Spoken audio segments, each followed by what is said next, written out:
Hello friend, नमस्कार। मैं दिनेश शर्मा। आज आपको प्रारब्ध डेस्टिनी के दूसरे वीडियो बनाना है मुझे।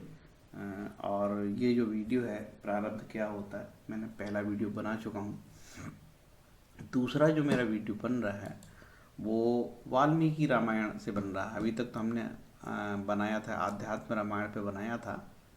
अब ये जो वीडियो है हमारे वाल्मीकि रामायण से हम ले रहे हैं इसको। अभी हमने जो लिया था वो आध्यात्म रामायण पे लिया था, तो ये हम इसको वाल्मीकि रामायण से हमने श्लोक लिए हैं।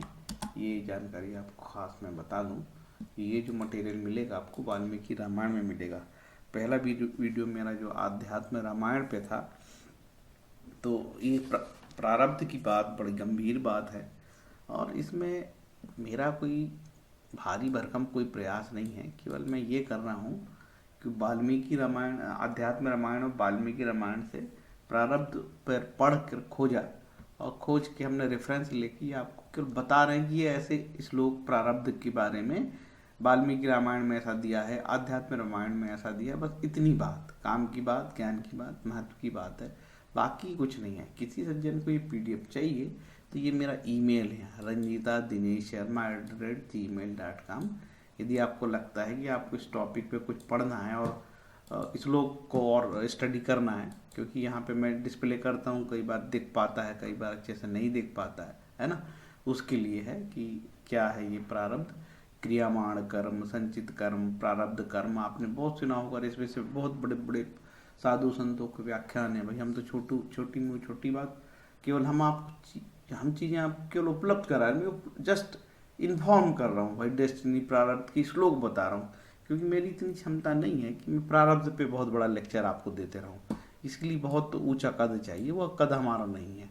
तो इतनी सी बात मैंने आपको बताया है ना। अब चलते हैं कि हमने प्रारब्ध को देखा, तो वाल्मीकि रामायण से ये हमने जहाँ से लिए हैं वो आपको बता दें। पहले बता तो देंगे भाई रेफरेंस हमने लिया कहाँ से है ना। तो ये गीता प्रेस की वाल्मीकि रामायण है, कोड नंबर 75 है, ठीक है। और ये यहाँ से हमने द्वाविंश सर्ग से श्री राम लक्ष्मण को समझाते हुए अपने वनवास में देव को ही कारण बताना और अभिषेक की सामग्री को हटा लेने का आदेश देना, ठीक है। आप सभी जानते हो कि अयोध्या कांड में जब आदरणीय श्री राम का वनवास हुआ था तो लक्ष्मण जी नाराज हुए, सुमित्रा नंदन, और बड़े कहे कि ये भाई इसने ऐसे कर दिया, राजा जी ने ऐसा बोला, पिताजी ने ऐसा किया, माँ ने ऐसा किया, और कैकेयी मंथरा ने ऐसा किया ना, आप सनाम उन्होंने को जो भी गुस्से में था बोला। तो राम जी ने समझाया नहीं नहीं नहीं, ऐसा कुछ नहीं है, आप ऐसा किसी को कुछ बोले ना, जो कुछ हुआ है प्रारब्ध से हुआ है। ये उन्होंने ऐसी बात वहाँ पे कही। तो ये मैंने बड़ा भी कर दिया है थोड़ा, चाहे तो आप इसको स्क्रीनशॉट ले सकते हैं। चलते हैं नेक्स्ट पेज। ये मेन श्लोक ये है। तो मैं थोड़ा सा आपको धैर्य से इसका ये सुविधा कर देता हूँ कि आप बड़े आसानी से इसको स्क्रीनशॉट ले सको। ये है ना, उसकी सुविधा कर देता हूँ, फिर मैं आपको पढ़ के बता दूंगा, है ना। तो आप दोनों रूप में फ़ायदा ले सको। स्क्रीनशॉट में मेल भी कर दूंगा चाहे तो। ये श्लोक है देव के, ठीक है। इसके बाद में पढ़ के बताता हूँ विस्तार से बढ़िया से। ये है, जितना आपको समझ में आए ये पढ़िए, ये लीजिए, ठीक,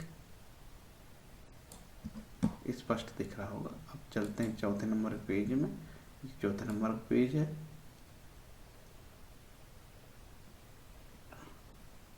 ये इतना, ये स्क्रीनशॉट ले लिया, ये यहाँ से स्क्रीनशॉट ले लो, ये ठीक। और ये पहला वाला पेज, पहले वाले पेज में तो खैर बात ही बताए हैं उन्होंने, मैं मेनली अब दूसरे पेज से पढ़ता हूँ, ठीक है। आपने स्क्रीनशॉट ले लिया होगा। चलते हैं आगे। मुख्य जो मुझे बात बतानी है कि भगवान राम और लक्ष्मण की चर्चा है। जिस विधाता ने कैकेयी को ऐसी बुद्धि प्रदान की है तथा जिसकी प्रेरणा से उसका मन मुझे वन भेजने में अत्यंत दृढ़ हो गया, उसे विमल मनोरथ करके कष्ट देने मेरे लिए उचित नहीं है। कष्ट देना मेरे लिए उचित नहीं है। ये श्लोक में आपने पढ़ा हो, ये ऐसा रख देता हूँ, आपको भी आसानी से दिख पाएगा, है ना। ये भगवान कहते हैं, जिस विधाता ने कैकई को ऐसी बुद्धि प्रदान की तथा जिसकी प्रेरणा से उसका मन मुझे वन भेजने में अत्यंत दृढ़ हो गया, उसे विमल मनोरथ करके कष्ट देना मेरे लिए उचित नहीं है।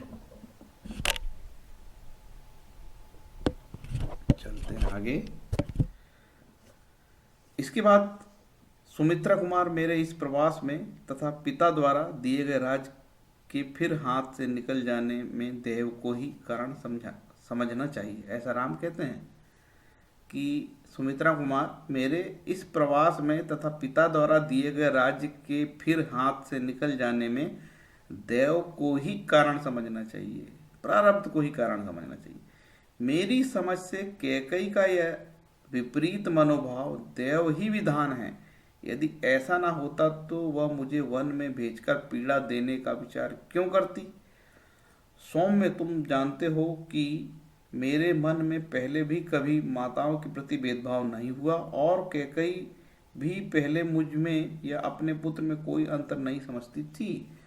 मेरे अभिषेक को रोकने और मुझे वन में भेजने के लिए उसे राजा को प्रेरित करने के निमित्त जिन भयंकर और कटु वचनों का प्रयोग किया है, उन्हें साधारण मनुष्यों के लिए भी मुंह से निकालना कठिन है। उसकी ऐसी चेष्टा में मैं देव के सिवा दूसरे किसी कारण का समर्थन नहीं करता हूँ। भगवान राम ने सारी घटना का जिम्मेदार देव, प्रारब्ध, डेस्टिनी को ठहरा दिया। यदि ऐसी बात न होती तो वैसे उत्तम स्वभाव और श्रेष्ठ गुणों से युक्त राजकुमारी कैकई एक साधारण स्त्री की भांति अपने पति के समीप मुझे पीड़ा देने वाली बात कैसे कहती, मुझे कष्ट देने के लिए राम को वन में भेजने का प्रस्ताव कैसे उपस्थित करती। यद चिंत्यम तु तद्देवं भूतेष्वपि न हन्त्यते व्यक्तम मयि च तस्यां च पतितो हि विपर्य। जिसके विषय में कभी कुछ सोचा ना गया हो वही देव का विधान है। प्राणियों में अथवा उनके अधिष्ठाता देवताओं में भी कोई ऐसा नहीं है जो उस देव के विधान को मेट सके। अतः निश्चय ही उसी की प्रेरणा से मुझ में और कैकई में यह भारी उलटफेर हुआ है। मेरे हाथ में आया हुआ राज चला गया और कैकई की बुद्धि बदल गई। कश्च देवेन सौमित्रे योध मुत सहते पुमान यसतु ग्रहणम किंचित कर्म अन्य दृश्यते। सुमित्रा नंदन, कर्मों के सुख दुख स्वरूप फल प्राप्त होने पर ही जिसका ज्ञान होता है, कर्मफल से अन्यत्र कहीं भी जिसका पता नहीं चलता, उस देव के साथ कौन पुरुष युद्ध कर सकता है। सुख दुख भय क्रोध क्षोभ, लाभ हानि, उत्पत्ति और विनाश तथा इस प्रकार के और भी जितने परिणाम प्राप्त होते हैं जिनका कोई कारण समझ में नहीं आता, वे सब देव के ही कर्म हैं। उग्र तपस्वी ऋषि भी देव से प्रेरित होकर अपने तीव्र नियमों को छोड़ बैठते हैं और काम क्रोध के द्वारा विवश हो मर्यादा से भ्रष्ट हो जाते हैं। जो बात बिना सोचे बेचारे अकस्मात सिर पर आ पड़ती है और प्रयत्नों द्वारा आरंभ किए हुए कार्य को रोककर एक नया ही कांड उपस्थित कर देती है, अवश्य वह देव का ही विधान है। देवस्य कर्म तत्। इस तात्विक बुद्धि के द्वारा स्वयं ही मन को स्थिर कर लेने के कारण मुझे अपने अभिषेक में विघ्न पड़ जाने पर भी दुख या संताप नहीं हो रहा है। ऐसा राम कहते हैं। इसी प्रकार तुम भी मेरे विचार का अनुसरण करके संताप शून्य हो राज्याभिषेक के इस आयोजन को शीघ्र बंद कर दो। लक्ष्मण, राज्याभिषेक के लिए सजोकर रखे गए इन्हीं सब कलशों द्वारा मेरा तापस व्रत के संकल्प के लिए आवश्यक स्नान होगा, अथवा राज्याभिषेक संबंधी मंगल द्रव्यमय इस कलश जल की मुझे क्या आवश्यकता है। सब मेरे द्वारा अपने हाथ से निकाला हुआ जल ही मेरे प्रतादेश का साधक होगा।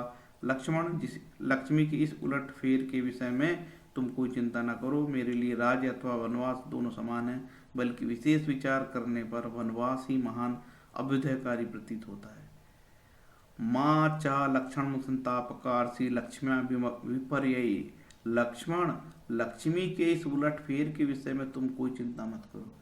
मतलब जो भी राज्य काट देती भगवान लक्ष्मी देती, माँ लक्ष्मी देती है। ये जो कुछ किया माँ लक्ष्मी ने किया है। लक्ष्मण, मेरे राज्याभिषेक में जो विघ्न आया है इसमें मेरी सबसे छोटी माता कारण है। ऐसी शंका नहीं करनी चाहिए क्योंकि वह देव के अधीन थी। इसी प्रकार पिताजी भी किसी तरह इसमें कारण नहीं है। तुम तो देव और उसके अद्भुत प्रभाव को जानते हो, वही कारण है। जय श्री राम। हमारी बुद्धि खोल दी आपने, नहीं तो हम सोचते भगवान हमको प्रॉपर्टी नहीं दी, हमको प्रमोशन नहीं दिया, हमको तरक्की नहीं दी, हमको अच्छी पत्नी नहीं दी, हमको लड़ाकू पत्नी दी। हाँ, तरह तरह की समस्याएं, लोगों की तरह तरह की समस्याएं हैं। जीवन में कभी ख़त्म नहीं होने वाली समस्याएं हैं, अथाह अथाह समस्याएं हैं। ये थे देव का विधान और देव की बात।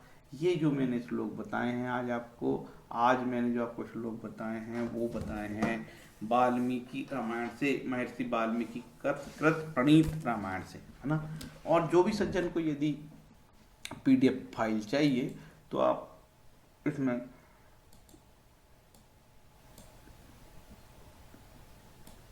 ये मेरा मेल है, इसमें आप जो है ना मेरे को आप इन्फॉर्म कर दीजिएगा तो मैं आपको मेल दे दूंगा भाई, है ना। मेरे को कोई दिक्कत नहीं इसमें, है ना। मेरे घर का कुछ है ये, ना मेरा कोई ज्ञान है, मैं तो आपको पढ़ के बता दिया भाई, इसमें कोई बड़ी बात नहीं है।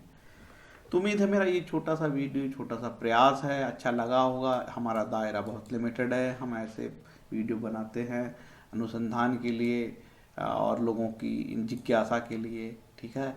तो ये चीज़ है। और साथियों, यदि मेरा प्रयास आपको अच्छा लगता होगा तो ये मेरा मोबाइल नंबर है 7697871256।